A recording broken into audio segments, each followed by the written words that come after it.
Yeah, yeah. Trey 600, 3600, Trey 600, 3600. Oh man, it's so many, man. That's one. Okay, that's one thing about going to prison. Now when you in YA, what I'm saying, juvenile prison. Everything is gang. You gang banging, crib and blood stuff every day. That's how it is. You kids, so you into that. But now once you hit the prison system, back when I first started coming, the homies would let you know coming through the front door. Hey, look, hey, that set tripping gang banging stuff, we don't do it here, homie. You got to put that to the side right now. We got too many problems. We trying to deal with these Mexicans, so we ain't got time to be beefing with each other because you a Crip and he a Blood. So I learned early in the days to put that to the side, especially when you in there and you depending on this Blood dude to have your back. Or here it is, you got some Blood dudes that saved your life when other races done tried to get at you. So it's hard to it's kind of hard to go back to the streets and fall back into that same mentality of, oh, I don't like Bloods or whatever. It's hard to fall back into that when you've done so much time. But man, over the years, man, I met a lot of Bloods, man, that I'm I was like cool with. Like one, for instance, like my partner Loco. My partner Joker Loco from VNG, the Van Ass Gangsters. You know what I'm saying? Me and him, we rock. The boy Get Down from Six Dudes Brim. We rock. Let me see. Coming it's a few. It's a few like the boy MB. We call him MB, but his name Mad Blood from Lincoln Park in San Diego. You know what I'm saying? We was real cool. Oh man, it's a lot of them, homie. It's a few. It's a lot. It's quite a few of them that I rightfully rock with. No, that's a fact. I be wanting to get definitely all aspects. And all right, and then whenever you was like, one of the times that you was in, like, what was the worst time that you were there, like as far as like conditions wise, where was like, cause I be like seeing like conditions be crazy. Like being nasty, Yeah. The worst time was when I was doing time in Alabama prison. Alabama, that's the boy that man. Listen, that's the most sorriest spot you ever want to do time in. Do not ever get caught in Alabama and go to prison. It's horrible. It's horrible. The food is horrible. The mentality is horrible, and it's just different, man. I did so much time there. I didn't learn to get used to it, but I learned to become I ain't gonna even say accepting of it. I just learned to ignore it. I remember like my first day in prison in Alabama. I made it to the prison. I put my stuff in my room, and I came and sat on the chairs. Right. About 20 minutes later, two dudes walked up on me, and they were like, "Hey, homie, man, who in here from California?" So, quite naturally, man, I jumped up and D'd up. I didn't have no weapon at the time. You know what I'm saying? So I jumped up, with an attitude, with my fist. But I'm like, "Cuz, I'm from Cali. What's up?" I'm thinking it's finna be some drama or something, Right. But come to find out, the two dudes that approached me was from LA too. You know what I'm saying? Somebody had told them, "Hey, man, you got a homeboy from LA. It just came in the block." So they come to find me. So we go to chopping it up. Boom, boom, boom, boom, boom. One was from 6-0 and one was from Schoolyard. So, we go to chipping. So come on, homie, let's go to the yard. We went to the yard. So we walked through the gym and went onto the big yard. And as soon as we step wrestling, they getting into it. They wrestling and they getting into it. So when I see it, I dove on the ground. I dove and laid on the ground.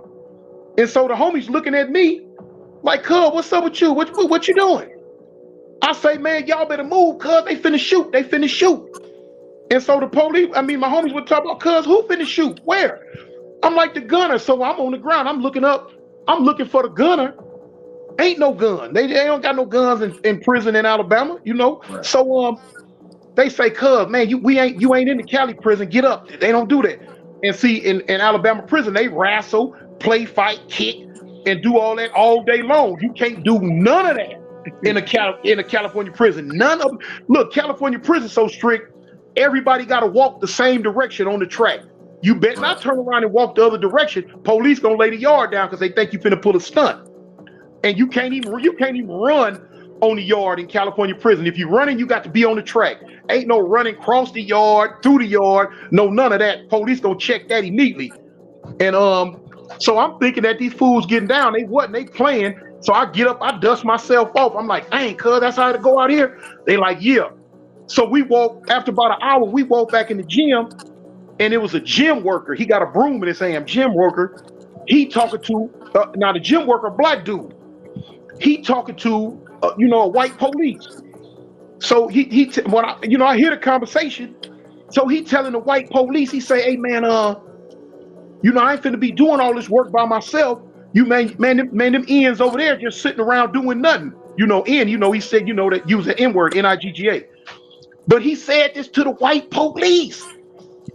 And I look, so I tell the two homies, I'm like, dang, cuz, did you hear that? They like, hear what? That fool talking to the white boy, man, said the N-word. So I'm like, what? Man, that blowed my wig, man. You ain't gonna never hear that in a California prison. In fact, when you come into Cali prison, now this is a little different now, but back when I was coming in, that was the first thing you was gonna get out your vocabulary was that N-word. You finna know. Not on our yard. Hey, hold on. I don't even mean to cut you off. We got OG Percy. Show no mercy in here, man. This is iconic. We got a cartoon in here, man. Hey, go ahead, man. Go pop your shit, OG. Yeah, man. Okay. Salute, King. He was definitely showing you love, as far as the he teamed Percy, we was talking about the Charleston White situation and all that, he definitely had to speak up on that, so it's definitely love, having you on here for real. Already. I like what he talking about though. He said some real shit. He caught my ear with one thing when he said, cause niggas, that's one thing niggas don't pay attention to when they get locked up. But that nigga prison you describing, you better never get locked up in Texas. Yeah, down south, that roll off their lips regularly. But one thing he was saying something about unity when it comes to black niggas, when it comes to the penitentiary, man. When we get in there, we the only race that segregates ourselves from each other, man. You know what I'm saying? Everybody want to be blood, everybody want to be Crib, everybody want to be GD, everybody want to be Boss Claude, everybody want to be a part. That's all we saying to each other. You understand me? But when the shit go down and niggas paying attention, the Mexicans ain't gonna ask what the fuck you is when it jump out. Right. They not gonna ask you a blood, Crip, or a Vice Lord. They gonna come in that motherfucker like this. Yeah. Shit like this. You hear me? They gonna come in that business shit like this, ready for war. You hear me? Understand me? And niggas gonna be sitting around wondering who gonna help who. Who they ain't here to get. That's real. Nigga, they ain't here to get everybody. They ain't here to get everybody. What niggas don't understand, when they coming to who they get, they getting into it with the blood, or they into it with the GDs. Now, they into it with the niggas. Yeah. That's what they mean. They into it. I'm gonna take that word out. They into it with the blacks. Cause it's only 3 gangs in penitentiary, and it's black, white, and brown. Right. You understand me? Them the only, but niggas don't get that. That's what caught my ear when I was listening, huh? So I'm glad he said that though. That's real talk, brother. Understand me? But the sad thing, to reverse psychology, we not in a penitentiary no more. You understand me? The reverse psychology, we are in the penitentiary still. Because this world is more institutionalized than anything out here. You hear me? That's real. Understand me? The same game, I see you in the same situation. I mean, it's just like being in jail. When a nigga see me doing my thing, it's always a nigga on lockup want to try to move a nigga out the way. Brother, it ain't gonna never be a white boy coming there and try to get down on you. It ain't gonna never be no Mexican coming there and try to get down on you. It's gonna be your own kind try to come in there and get down on you. Right. But we already in a fucked up situation. So that penitentiary shit, I did that shit all my life. I've been to prison all my motherfucking life. That ain't shit to brag about. I missed out on a whole lot out here. You hear me? Understand me? That motherfucker fucked me up. I just found out hell I could have really got a check. I'm crazy for real. I was hold on. Hold on. Yeah. I was crazy. I was hey, I don't know what happened. God is good to me. You hear me? So Wow. that's the only thing that got me right, because I know only thing to change your life, you gotta change your mind. But my thing is this, any nigga that keep doing the same thing and expect something different gotta be insane. You gotta be crazy. Any brother that keep doing the same thing and expect something different, you keep sticking your fucking head in that fire and thinking it ain't gonna burn, keep doing it.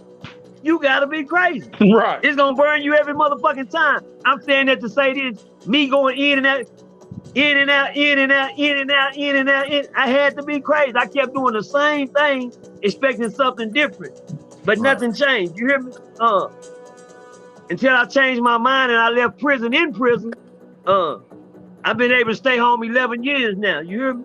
Yeah, 11 years. That's what I brag about. Fuck out, I did 30 years, nigga. I just did 20. Nigga, I just did 30. Well, that just let me know how much far you behind, nigga. You hear me? That let me know how much life you done wasted and missed it out on, because I'm fucked up. I'm 52 now. And goddamn, I'm in the fourth quarter. Goddamn, I wish I could, go back a little bit. They say, would you have done something different? You goddamn right. I wouldn't have gangbanged and still been a square business nigga. You hear me? I wouldn't have to go through all that other shit and still be square business like the rest of these so-called. You hear me?